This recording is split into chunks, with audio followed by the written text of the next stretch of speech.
Jesus Christ, who is our hope. Hope is just not some sort of imaginary effervescent vapor that floats around and sometimes you get it and sometimes you don't. Hope is a person. Jesus is our hope. So what is your hope in this morning? What do you put? What hope are you clinging on to? So I want to look at a few people who didn't have a lot of it. You know, we can often see people in the Bible and we can say, man, I wish I was like Abraham. You know, it says about Abraham that contrary to hope. All right, let's look at that. Let's go over to Romans. That would be good to look at. Romans chapter 4.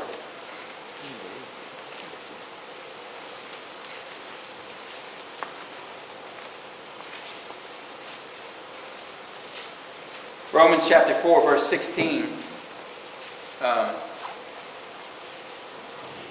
This chapter is talking about righteousness apart from working for it. You cannot work for righteousness. If you did, then God owes you something. So verse 16 says, therefore it is of faith that it might be by grace, to the end that the promise might be sure to all the seed or the descendants, not only to those who are under the law, but to those which are of the faith of Abraham, who's the father of us all. You know, Abraham, we often say, is the father of faith. Father Abraham, right? And then verse 17, as it is written, I have made you a father of many nations. This is what God spoke to Abraham. Before him whom he believed, even God, who quickens, or that word means to make alive the dead, and calls those things that are not as though they were. So, you know, when God called Abraham, he called him to leave a place and go to a place that he didn't know. Now, that's a walk or a step of faith, isn't it? You're stepping out and you don't know where you're going. Now, how many of us would be willing to do that? That would be a rough one, wouldn't it? Leave your family, your friends, and I want you, and he takes you to another place. Abraham did it. Verse 18, he says, who against hope believed in hope, that he might become the father of many nations, according to that which was spoken, so shall your seed be. And being not weak in faith, he considered not his own body now dead, when he was about 100 years old, neither yet the deadness of Sarah's womb. He staggered not at the promise of God through unbelief, but was strong in faith, giving glory to God. And being fully persuaded that what he had promised, he was able also to perform. And therefore is imputed unto him for righteousness. Now, when I read those verses there, I mean, let's say you never read the Old Testament before, and you just read that about this man named Abraham. You would think, here's a guy who's strong. Here's a guy who, he's strong in faith.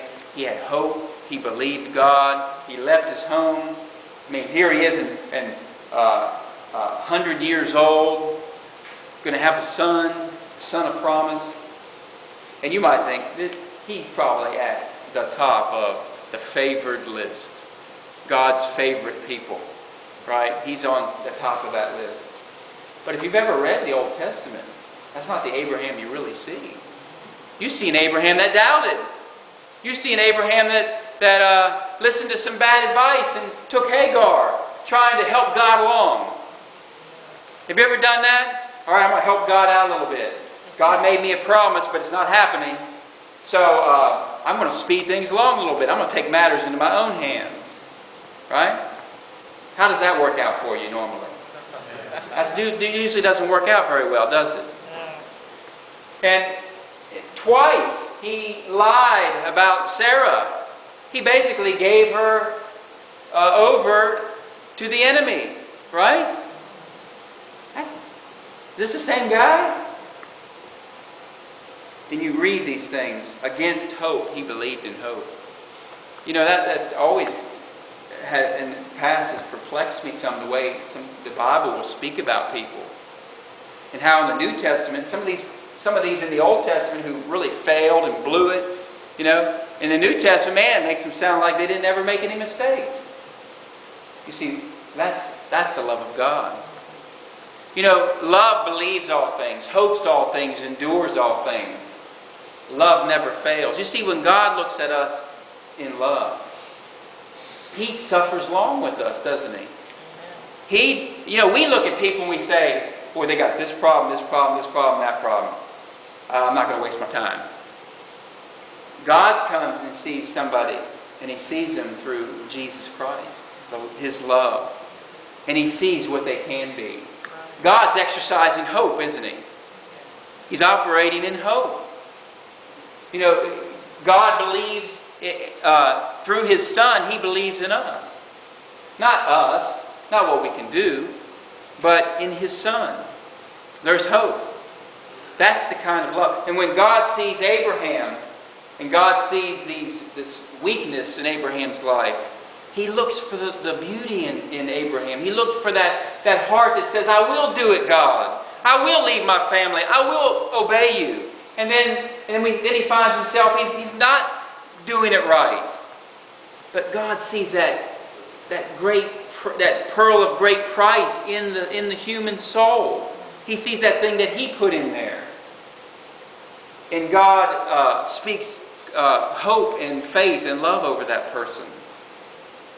You see, that's when we look at people, love believes all things. That doesn't mean love is stupid.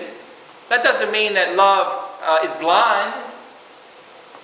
It doesn't mean that love sees the good, the bad, and the ugly. But it chooses to love anyway. That's what agape love is. If God would have looked at our little resume of our life and made His decision based on that, I doubt He'd have very many people in the kingdom. Right? But He looks at us with love. And so Abraham here, even though he failed in areas, even though with Hagar they had Ishmael, which has brought problems to this day, right? Amen. There's problems there. But yet, God, it's almost, I don't know how to say it, it's like the grace of love. You know how when you have your children, and all day long they've gotten on your nerves? I don't know about your children, but our children sometimes do get on our nerves. Amen. But at the end of the night, when you're talking to one another, you say, oh, you see what little so-and-so did today? He was so cute. I mean, they drove you crazy all day. But yet, love kicks in, right?